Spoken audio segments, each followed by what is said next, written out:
Ici la voix maudite. Reactor online. Sensors online. Weapons online. All systems nominal. Bienvenue sur La Voix Maudite. Je suis John B. Davis et aujourd'hui je vous emmène pour le premier épisode du Carnet des MechWarriors. Carnet des MechWarriors, c'est cette émission qui va vous emmener au plus profond de notre univers, de l'univers de Battletech. Et aujourd'hui, nous allons rejoindre l'immense empire des soleils fédérés. Nous allons rejoindre le berceau de la maison Devion. Cette maison fondée en 2317 et qui règne donc sur les soleils fédérés est l'état successeur le plus étendu et probablement le plus puissant de l'espace connu. Son monde capital est New Avalon. Ce territoire immense s'est encore vu agrandir dans la période entre 3024 et 3057 grâce au mariage entre Hans Devion et Katrina Steiner pour devenir le Federated Commonwealth. Les ennemis les plus réguliers de la maison Devion sont les maisons Kurita et les maisons Liao. Et en notre période de 3151 à l'heure actuelle, fortement diminuée par les assauts des clans et du combinat Draconis, New Avalon ayant été prise, l'esprit reste fervent, nous sommes dans la période de l'île Clan. Et pour ce premier épisode des Carnets du MechWarrior, je retrouve avec moi aujourd'hui le lieutenant Mike Matthew de la Devion Guard. Mike Matthew, bonjour. Bonjour. Tout d'abord, j'aimerais vous poser cette simple question. C'est quoi un petit peu l'esprit qui règne dans la maison Devion ? C'est une question très intéressante puisque nous sommes évidemment très fiers de mettre en avant les valeurs qui sont les nôtres, fondées sur les libertés individuelles. Alors il faut savoir que nous avons un système politique qui est très inspiré des grands royaumes européens, notamment à l'heure du Moyen-Âge des temps passés, notamment la Grande-Bretagne et la France de l'époque. Donc nous fonctionnons avec des classes sociales et une noblesse très développée, mais ça n'est pas du tout incompatible avec notre valeur essentielle, donc la liberté de tout un chacun, liberté tant de culte que de pratique politique, à tout niveau, au niveau du code vestimentaire également, au niveau de la fréquentation scolaire, ce genre de choses. Donc nous sommes très ouverts. C'est évidemment pas le cas des autres maisons et je pense qu'il est de notre devoir d'apporter cette philosophie de vie, de rendre au peuple autour de nous la liberté qui doit être la leur. L'être humain est né pour être libre. Mais la liberté, Oui. lieutenant, Oui, la bien liberté c'est quand même toujours quelque chose qui se fait pas toujours de façon très pacifique, parce que votre histoire, l'histoire de votre maison, elle a quand même été assez tumultueuse, non ? Il y a eu quand même pas mal de grands faits, pas mal de querelles, je pense. Bien sûr, bien sûr. Attention, notre État a été fondé dans le fer, c'est certain, mais toujours avec cette idée en point de mire, toujours la volonté de pouvoir défendre les libertés individuelles. Mais c'est sûr que notre histoire a été assez tumultueuse, il y a eu pas mal de querelles de succession, donc il y a eu des périodes de régence pendant lesquelles donc, personne ne dirigeait réellement la maison. Il y a eu plusieurs guerres civiles aussi, c'est certain, mais toujours la noblesse, dont je fais partie évidemment en tant que pilote de MechWarrior, a pu écouter allez, les élites du pays pour vraiment diriger de façon éclairée et intelligente, avec un esprit relativement démocratique. Je pense qu'on a toujours pu trouver un moyen d'arriver à diriger la maison, en tout cas vers la grandeur qui doit être la sienne, même si ces quelques dernières années, ça a été particulièrement difficile de défendre les frontières par rapport à des envahisseurs qui ont des valeurs assez opposées aux nôtres. Mais allez, concrètement, l'alliance entre l'esprit démocratique et les valeurs traditionnelles n'est pas impossible et nous en sommes vraiment la preuve. D'ailleurs, notre logo, l'épée, le soleil qui se lève, c'est symbole, justement l'épée de la liberté. D'accord, c'est l'épée de la liberté, tout comme oui, il y a eu par le passé ce symbole impuissant de la statue de la liberté, n'est-ce pas ? Effectivement, on peut imaginer qu'on a aussi cette volonté de faire bénéficier les autres êtres humains de la joie qui est la nôtre, de goûter simplement à la vie telle qu'elle doit être.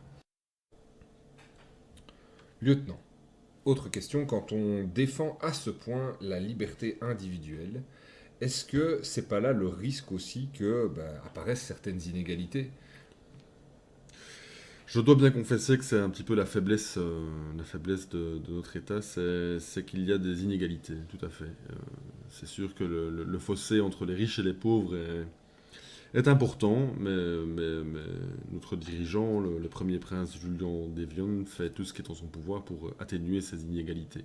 Il faut dire aussi que c'est particulièrement difficile, quand on a un territoire aussi vaste que le nôtre, de faire bénéficier la moindre petite planète la plus reculée de New Avalon des mêmes standards en termes d'éducation, de, de loisirs, de divertissement, de tout ce qu'on peut imaginer. C'est pas évident de faire bénéficier des planètes aussi reculées des mêmes avancées technologiques que des planètes qui sont les plus proches de la capitale. Et quand on doit évidemment penser à un aussi grand empire, quand on doit penser à, oui, à tout cet État, on doit aussi penser forcément à la force d'armée, la force d'expansion, la force de défense. Somme toute, parlez-nous un petit peu de la de la FFS. AFFS, effectivement, l'Armed Forces of the Federated Suns. Vous savez que dans les Soleils fédérés, donc il y a trois langues qu'on parle, hein, donc l'anglais étant la langue officielle, mais nous parlons également français et allemand. Donc la FFS, c'est l'armée des Soleils fédérés. Et on a souvent dit que c'était la plus puissante de la sphère intérieure, j'en suis très heureux. Néanmoins, je dois reconnaître que nous sommes en 3151 et c'est plus exactement le cas, donc on a subi quand même pas mal de revers ces derniers temps. Ces satanés clans et ces enfoirés de Kurita nous ont attaqué sans relâche. La capitale a été prise, vous l'avez évoqué tout à l'heure, et donc nous rassemblons toutes nos forces pour repousser ces envahisseurs à nos portes. Ça ne saurait tarder, mais ça veut dire qu'il faut travailler sans relâche sur nos forces et aussi nos faiblesses. Donc pourquoi est-ce qu'on a toujours dit on a souvent dit que la FFS était la plus puissante? Parce que nous avons un niveau d'entraînement que nous envient nos ennemis, nous avons un matériel d'excellente qualité et nous savons comment l'employer. Donc clairement, nous sommes un modèle sur lequel les autres armées partent. Nous avons un bon équipement, il y a un esprit de corps qui est très développé, et alors nous avons très tôt compris l'intérêt de la coordination interarmes. Donc la plupart du temps nous combattons avec des RCT, des Regimental Combat Teams. Donc ce sont des unités militaires qui sont constituées tant pour l'entraînement que pour la guerre, avec un petit peu de tout, donc à la fois des battlemechs, mais également des blindés, des chars, de l'infanterie, des appareils aérospatiaux, de l'artillerie, évidemment de l'infanterie. Donc, clairement, évidemment, si nous, je parle en tant que MechWarrior, nous sommes un peu les descendants des chevaliers du Moyen-Âge. D'ailleurs, vous avez regardé mes bottes quand je suis rentré dans le studio. Nous avons des éperons aux bottes. Donc évidemment, on ne monte pas des chevaux, mais c'est un héritage du Moyen-Âge. Donc on est très fiers d'incarner ces fameux chevaliers. D'accord. Et malgré cet esprit-là, nous ne nous sentons pas supérieurs aux autres membres de l'unité à laquelle nous appartenons. C'est donc vraiment la relation entre entre l'infanterie, l'artillerie, les blindés et les mecs qui fait peut-être la force de combat de la FFS. Oui, je pense qu'on est les premiers à avoir compris ça. Dans les autres maisons ont appliqué beaucoup plus tardivement ce type de mode de combat, mais chez nous c'est vraiment inhérent. Donc on a vraiment cette habitude de travail en permanence en partenariat. Et alors, parce que évidemment ça prend du temps d'entraîner, de coordonner tout ça, j'ai cru comprendre qu'il y avait d'autres unités, d'autres groupes. J'ai cru comprendre qu'il y avait le mot de la marche militaire. Qu'est-ce que vous pouvez me dire par rapport à ça? Oui, en fait chaque marche, donc le territoire de l'ensemble de la maison est découpé en 5 marches, et chaque marche dispose de sa milice en fait. D'accord. Donc les milices sont un petit peu moins bien équipées, moins entraînées, elles ne sont pas vouées exclusivement au combat comme nous le sommes, mais ils ont quand même une très bonne connaissance du terrain qu'ils sont censés défendre, et évidemment ils sont extrêmement attachés au fait de le défendre avec toute l'énergie qui est la leur. Donc, en plus de ça, sur chaque planète, il y a en général une milice planétaire qui elle, n'a pas un matériel aussi évolué que celui dont dispose la FFS ou les milices des marches. mais elle est également entraînée et formée comme nous, et donc on peut combattre avec eux, et assez rapidement, nos officiers prennent le pas sur ceux des unités planétaires, mais on peut assez rapidement gonfler quelque part nos effectifs et utiliser ces unités-là pour des opérations de grande envergure. Une question nous vient tout de suite. Vous êtes pilote de MechWarrior et, En effet. et quels sont les mechs principalement utilisés par les Soleils Fédérés? Alors, il y en a pas mal, hein. On a quand même une grande diversité de matériel. Donc, les mecs légers les plus courants, c'est le Valkyrie, le Locust, le Stinger, le Wasp, mais je pense que c'est la même chose dans tous les états successeurs. Le Javelin, peut-être, qui est un petit peu plus rare. Les mecs moyens, on a le Phoenix Hawk, le Hunchback, avec son fameux canon AC-20, le Trébuchet, le Dervish, le Griffin, le Shadowhawk aussi. Dans les mecs lourds qui nous représentent plus, on a le Jaeger Mech qui est le Marauder, hein. On a quand même pas mal de matériel qui date de la Star League Defense Force, la SLDF. Et alors dans les mecs d'assaut, l'emblématique Battlemaster, l'Atlas, même si on a un petit peu moins, le Stalker, Victor, le Banshee et alors le Zeus dans une moindre mesure. Voilà ce qu'on utilise le plus en termes de Battle Mech. Alors, je vous ai présenté tout à l'heure, vous faites partie de la Deviant Guard, mais dites-moi un petit peu, il y a d'autres unités connues. Oui, évidemment, je pense que tout le monde dans la sphère intérieure connaît les Avalon Hussars ou les Crussis Lancers. Donc la garde, évidemment, l'unité la plus prestigieuse à laquelle j'ai la chance de faire partie. Et on a également la cavalerie légère de Deneb, la Deneb Light Cavalry. On fait également appel à des unités mercenaires à l'occasion, mais en général, nos unités de la FFS sont bien engagées avant qu'on ait recours aux mercenaires. Eh bien, c'est super, il nous reste maintenant peut-être à aborder un dernier point. Parlez-nous un petit peu du coloris de vos maisons, de votre maison et du coloris de vos unités, du coup. Alors la couleur traditionnelle de la maison d'Evian, c'est plutôt le bleu. Mais on retrouve également le bleu, donc le blanc et le rouge, donc les couleurs de parade de nos mecs et tout particulièrement de la garde sont le blanc, le bleu et le rouge.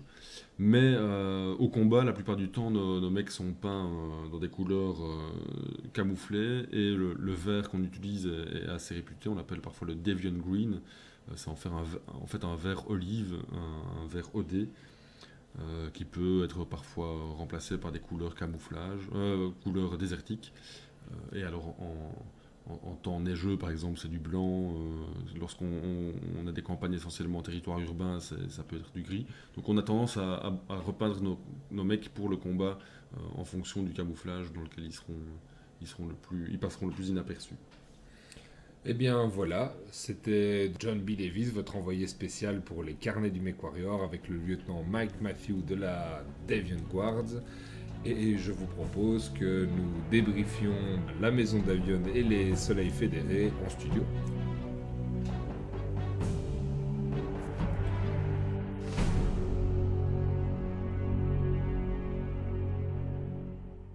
Après ce premier essai un petit peu particulier de vous présenter d'une manière originale la maison d'Avion, voilà, j'ai envie de revenir un peu sur un format plus discursif, hein, où on va peut-être pouvoir un petit peu simplement se dire, tiens, quand on joue à Alpha Strike, c'est quoi qu'on doit un petit peu imaginer quand on veut jouer à la maison d'Avion, enfin quand on veut jouer avec la maison d'Avion, sachant évidemment Quand on veut jouer à la maison des poupées. On joue jamais qu'aux petits soldats. Hein. Oui, c'est ça, il faut quand même pas trop se prendre au sérieux, mais même si on essaie de faire les choses sérieusement.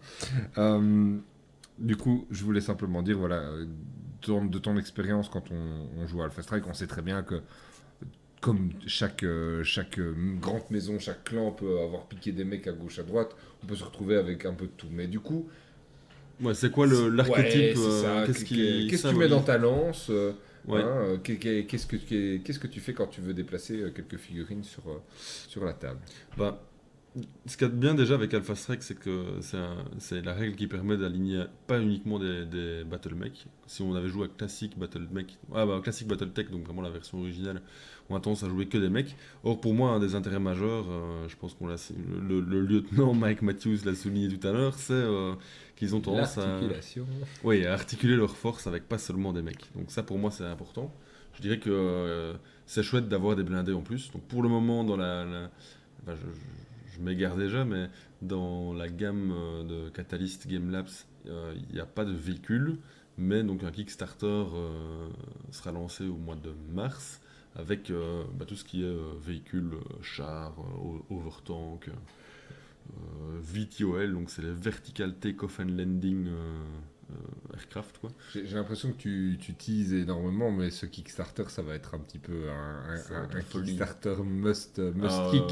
En tout cas, moi je vais kickstarter Tu vas Kickstarter. plutôt 2 fois qu'une. Et moi qui m'y étais pas spécialement préparé, je sens que je vais Kickstarter aussi. Mais je propose que Mais ça, on en reparlera ouais, une je fois. propose qu'on en revienne Ouais. dans un podcast Peut-être spécifique même, Ouais, parce que juste, ça vaut la peine d'en juste parler. pour ça, quand on en saura un peu plus et qu'ils ont commencé à sortir tout, Bon, c'est déjà pas mal, mais...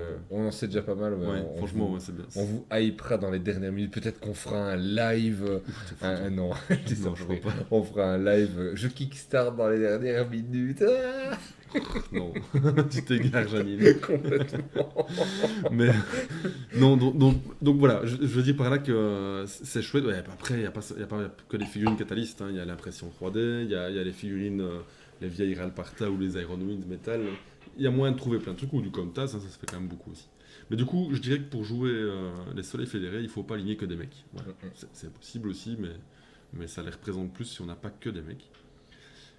Après, pour moi, c'est un des états successeurs auquel c'est peut-être le plus facile de s'identifier à nous qui sommes occidentaux et en plus déjà francophones, parce que c'est un petit peu les successeurs, effectivement, déjà, je le disais tout à l'heure, non, pas moi, le lieutenant Mike Matthews, je le disais tout à l'heure, c'est un peu les successeurs des chevaliers, mais avec une vision très occidentale. Et donc dans le fluff, ils ont vraiment des éperons. Ouais, Allez, c'est c'est vrai. Donc, les mecs extraordinaire. warriors ont effectivement des démons.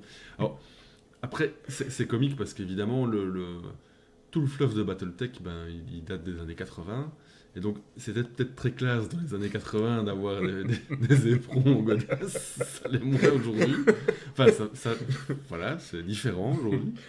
Mais oui, c'est comme ça. À mon avis, je suis sûr que dans les hautes sphères parisiennes, ils doivent peut-être encore tester les éperons. Je l'ignore, mais je l'ignore. Voilà.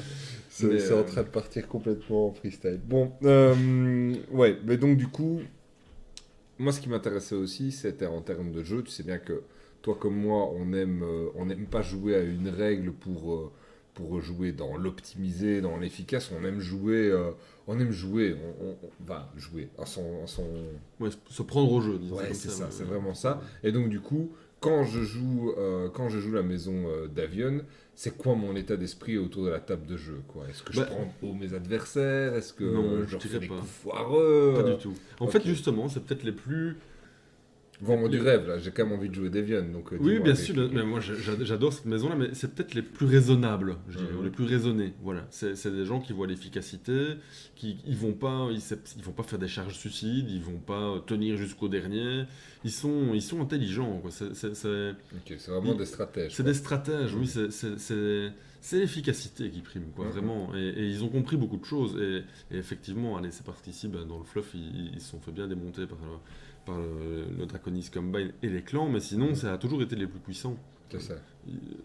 C'est pas flagrant quand on regarde la carte, mais allez, au début de la grande période, à la fin des guerres de succession, ils ont 500 planètes, alors que les autres États en ont, je pense que l'État après, c'était l'Alliance lyrienne, c'est 350, un truc comme ça, donc ils sont de loin l'État successeur le plus puissant. Ouais, et c'est pas pour rien. Après, je vois que dans la période de l'île Clan, tu parles, ils ont quand même encore 358 planètes, Oui, ça reste Ça un des reste États les plus un- puissants. c'est clairement. ça. Ouais. mais ils se sont quand même fait grignoter pas mal, quoi. Ouais. Euh, Donc voilà, je dirais qu'autour de la table, c'est ça. Après, on parlait tantôt aussi du camouflage. C'est un peu le même esprit, c'est que c'est des gens qui vont au combat plutôt avec une vision. Allez, c'est pas des chevaliers fous comme les clans avec des machines peintes en rouge, en vert fluo ou en jaune. En général, c'est du camouflage. Pas tout le monde, et à Battletech, personne ne reprochera jamais, bien au contraire, de jouer des mecs dans une livrée de parade. Donc, en général, les couleurs flash, c'est plutôt les couleurs de parade. mhm. Et les mêmes mecs sont repeints en fait en version camouflage quand ils partent au combat. Mais c'est pas le cas pour tous. Et justement, la garde, la Deviant Guard, elle pourrait très bien se trouver au combat dans sa livrée officielle, quoi, de Ouais, parade. d'accord. ok. Le fluff est assez large sur ce sujet. Et je trouve ça très bien parce que Ça permet à un modéliste qui veut vraiment faire des trucs très réalistes et très futuristes de se lâcher, et ça permet à quelqu'un qui veut faire des trucs au contraire très visuels de se lâcher aussi. Moi, ça me parle beaucoup. Ok, peut-être juste pour niveau fluff, t'as une grande bataille à laquelle tu penses quand tu penses à la Maison des Vionnes? Non, peut-être pas. Ben, pour moi, maintenant, c'est pas que la Maison d'Evian, justement, mais il y a un épisode que j'aime beaucoup, c'est à nouveau, moi, tu sais bien que ma période de prédilection, c'est l'invasion des clans, Mhm. et c'est un peu tout ce qui tourne autour de ça, et donc c'est en fait leur alliance avec la Maison Steiner, et donc l'apparition du Federated Commonwealth. Mhm. C'est quand même eux qui ont le plus peut-être milité contre les clans. Mais alors, suite à ça, donc il y a à un moment donné des dissensions qui apparaissent entre les deux maisons. Et au départ, c'est des dissensions plutôt d'ordre, on va dire, dynastique ou politique. Et puis, on va s'appuyer sur des problèmes aussi économiques, pas tellement pour les soleils fédérés, qui eux vont bénéficier de la puissance économique de la maison Steiner. Mais justement, la maison Steiner va devoir injecter beaucoup de pognon dans tout ce qui est armée, etc. L'exemple de Devion. Mais du coup, il va y avoir une scission entre les deux et ça va entraîner une guerre extrêmement dévastatrice entre les deux maisons. Et donc, c'est peut-être cette période-là qui me plaît le plus. Donc, une bataille, je saurais pas en citer une. Ok. Non, Mais pas vraiment, mais c'est cette cette période-là. période-là qui peut être intéressante à refaire. Ouais. Ok, juste en 2-3 mots, pourquoi est-ce que je dois jouer Maison des Vionnes si je suis un nouveau joueur? Pourquoi? Je dirais que c'est peut-être celle à laquelle on s'identifie le plus facilement et le plus volontiers. En tout cas, c'est la mienne. Enfin, c'est une raison que moi j'invoquerai. La deuxième, c'est le côté extrêmement permissif dans le choix des unités. Je l'ai pas dit, mais vraiment tous les mecs peuvent rentrer dedans, quoi. J'ai cité tantôt les plus courants, mais on peut vraiment jouer tout comme mec chez eux. D'accord. Et troisièmement, c'est le côté interarmes. Il n'y a pas que les mecs, justement. On peut utiliser les D'accord, cartes ouais, pour le la soutien diversité, aérien, ouais. l'artillerie, etc. Je dirais que c'est une maison qui permet vraiment tout en termes de jeu. Donc on va retrouver énormément de listes, de lances, de possibilités de jeu Ouais. quand on va jouer à Alpha Strike avec la Maison des Viennes. Je dirais qu'on peut difficilement se tromper quand on joue les soleils fédérés. D'accord. Ça rime en plus. ça, Ouais, c'est pas- c'est pas mal. Voilà. Ok, je propose qu'on clôture là et on se retrouve la semaine prochaine avec le deuxième épisode des Carnets du Mech Warrior et on va peut-être la semaine prochaine s'intéresser à une faction dont on vient de parler ici. Bonne idée. Voilà, ok, je te remercie et je vous remercie de nous avoir écoutés jusqu'au bout. Voilà, c'est dans notre parcours du fleuve de Battletech et du jeu de Alpha Strike.